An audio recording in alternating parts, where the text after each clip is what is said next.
Welcome to Takeover, the most underrated sports debate show on YouTube. It is Super Bowl week, and we are back with another episode for you guys. As you know, my name is Josh. My name is Deandra. My name is Cam, not Stan. Cam. And this is Takeover. Yo, we play it all in night. Yeah, need it all in advance. The opposition know we're ready for it. Like a supper we eating, it won't be the last. Grind all the muscle, pull up. Poker right on the grass. We coming in, take over everything, run it up. Nothing holding me back. 3 in the wood, rushing.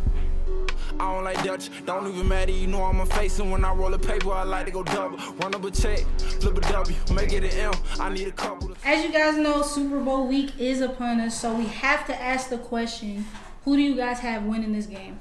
I'm going to keep it short and simple. I got the Chiefs, and I don't think this game's going to be a cakewalk because they're losing both of their guards.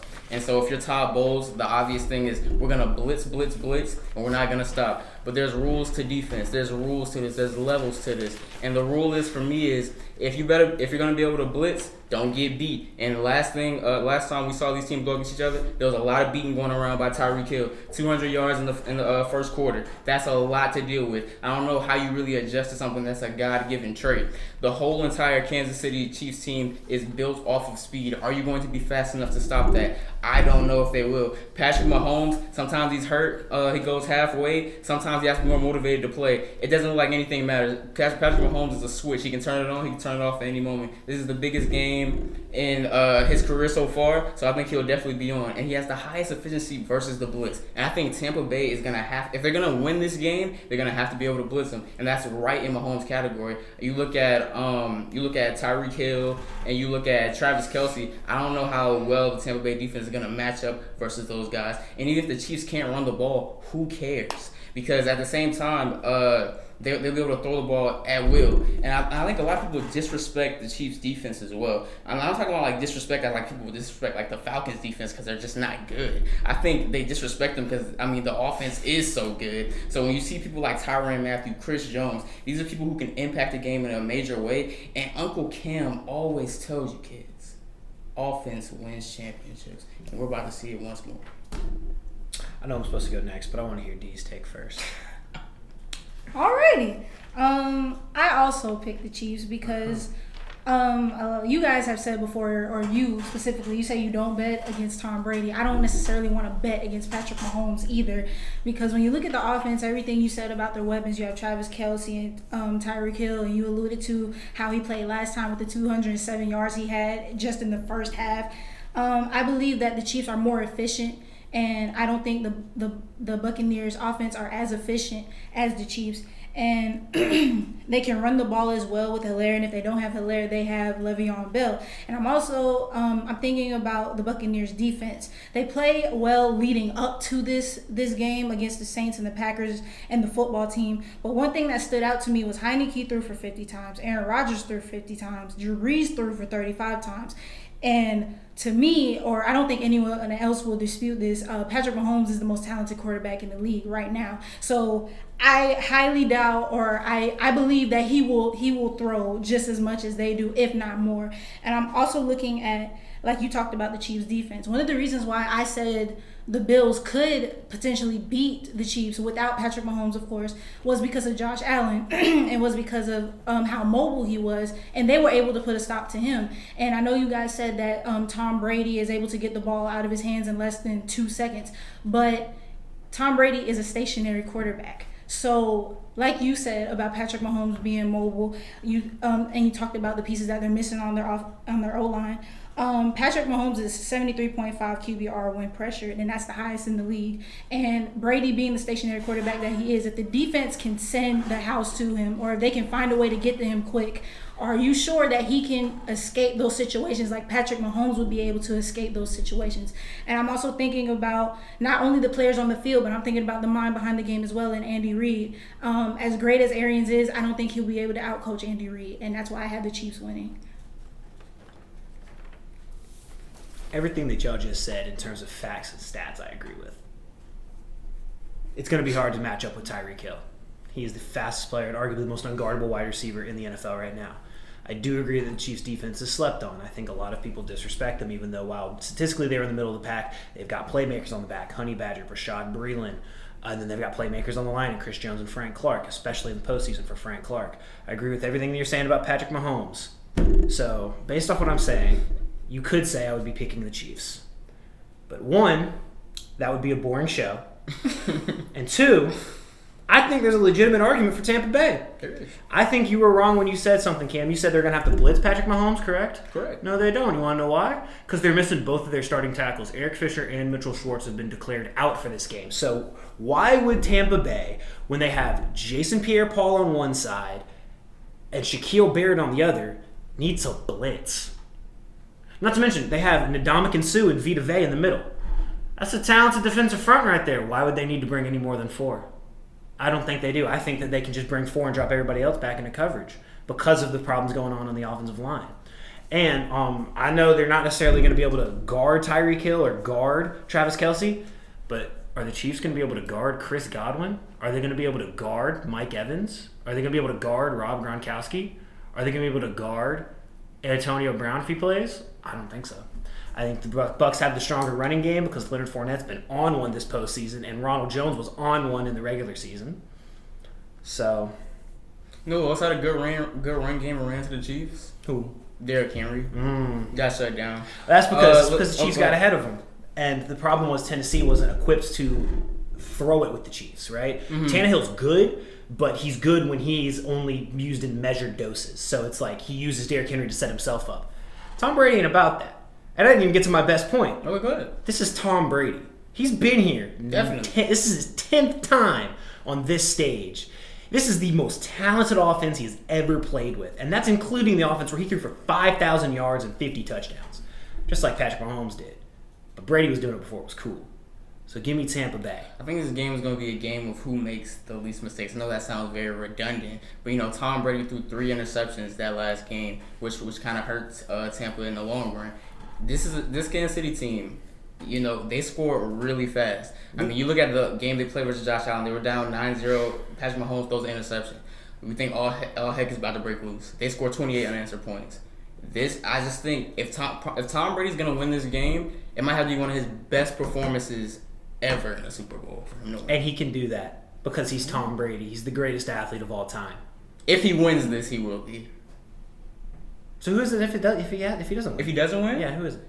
you can throw it up. I feel like it's toss up. Okay. Toss up. I feel like this would definitely put him over everyone though. We didn't talk about that. I just wanted to make sure. All right. right, cool. Switching topics to the NBA. The NBA season is in full rotation. I think we're about, a quarter of the way through? Quarter. Give or take. Yeah, we're a quarter of the way through. Teams are getting comfortable, starting to get into the swing of things.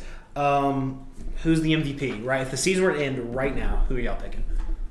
All right, so I have Joel Embiid as an MVP as of right now because number one, his team is number 1 in the East at 15-6. I feel like he's put in a better position rather than the poorly constructed team that they had last year. Doc Rivers and Daryl Morey, he was able to get Seth Curry and Danny Green, which provides spacing. So rather than him kicking it out to a player like Al Horford, he's kicking out to a way better shooter in Seth Curry and Danny Green, and that allows him to play the game that he can play. And also, he's been dominating on both sides of the court. His numbers are at the top of the league offensively, and he's among the best defenders in the league as well. And I really don't like to really just rely on statistics, but when you look at the 76ers as a team, they're plus 105 with Joel Embiid on the court, and without him, we saw what happened to them with the Cavaliers. The Cavaliers scored 68 points in the paint. He's 28, 11, and 3 right now. He has a split of 54, 40, and 84, which is a career high. He's shooting 40% from the 3. He's passing more this year. He has a career low of turnovers. And also, he's doing all of this with a low usage rating, the lowest he's ever had in his career of 27.4. Which all his other years before that, the years he played before that, he didn't do as much as he's doing now, but he had much more time to do it. But now he has less time and he's doing more. So as you said, if the season ended right now, I'm giving it to Joel Embiid. It's great that you named a big because there's another big out west who is just manhandling everyone and no one has said a word about it. It is Josh's favorite player out west, a.k.a. Doughboy Nikola Jokic. averaging 26, 11, and 8. Not dropping a step off from last year, proving he's the best passing center since Bill Walton. And he's scoring effortlessly. He's giving it to you from the 3. He's scoring in mid-range. And I feel like what's happening is the NBA has no answer for him right now. Because if you play him with a big, he's too skilled for a big to guard him. It's too hard to stay in front of him. As he gave Rudy Gobert, what was it, 47 points that one night? And then if you play him with a guard, they're just too small. He's the epitome of what positionless basketball is, and he continues to prove it every time he plays. And you just look at the stats here. He ranks top 10 in scoring. Although he's number 10, he's the most efficient. He's shooting 57%. He's shooting higher than all the other scorers above him. And he's basically unguardable in pick and roll situations. I don't know what you do. Are you going to press down and leave Jamal Murray open, or are you going to leave Jokic open for the 3? He's just way too skilled. He ranks 6 in assists. He ranks 6 in rebounding. He's basically doing it all at this blubber size. It's pretty amazing, and it's not without a real, I don't know if it's so, but it's not without a real co-star. As good as Jamal Murray is, he doesn't really turn on to playoff time. So Jokic is completely dominating the scene out west, and if the season ends today, he is definitely the MVP. Y'all said I violated Phillip Rivers. You just called him Doughboy. Doughboy, he's big. Well, Cam kind of spoiled my take because he called him my favorite player, which, to be fair, he's not. But he's definitely out west. That's true. Put that for sure. Because I see a lot of myself in him. Because I too am doughy. I'm just not 7 foot. Nico's my pick too. I know I said earlier it would be boring if we agreed, but there's no other choice here, right? The odds-on favorite at the beginning of the year was Luka Doncic, who's now shooting like 20% from 3, and his team is 8-13. And low key, Trae Young's looking a little better right now, but we're not gonna have that argument. Nikola Jokic leads the league in box plus minus. He also has a 40.4 assist percentage to 16.2 turnover percentage. All the stats you brought up, I'm going to hit you with some stats right now. 26.8 points, 11.8 rebounds, 8.6 assists, 1.8 steals, and 0.6 blocks. How can you argue with that? He's doing it. He's doing it all. Oh. There's nothing he's not doing. He's about to average a triple-double. For real. If he ups the assist, if Michael Porter Jr., Jamal Murray, and Gary Harris start shooting better, he's going to average a triple-double. And let me read that to them. The narrative is what leads a lot of these MVP things, right? Yeah. Think about it this way. You look at Denver. You can look at Joel Embiid, and the narrative is essentially now he's got a better system around him. In Denver, Jokic is the system. Jamal Murray, as you said, is only a playoff player right now, it seems like. He is super inconsistent in the regular season. Michael Porter Jr., while he has been a bucket, he's a one-way player, and he's missed half the games. And then Gary Harris, for some reason, forgot how to shoot.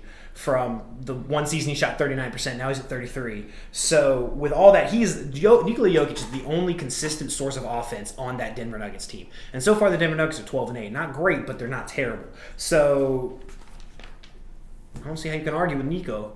I think so too. I think it's good that these players are playing like this so it's not so predetermined. Because, right now, you could obviously the Nuggets and Clippers are still threats to the Lakers. I think the 76ers are the perfect threat to the Nets as well. Just by the way of the play. Yeah.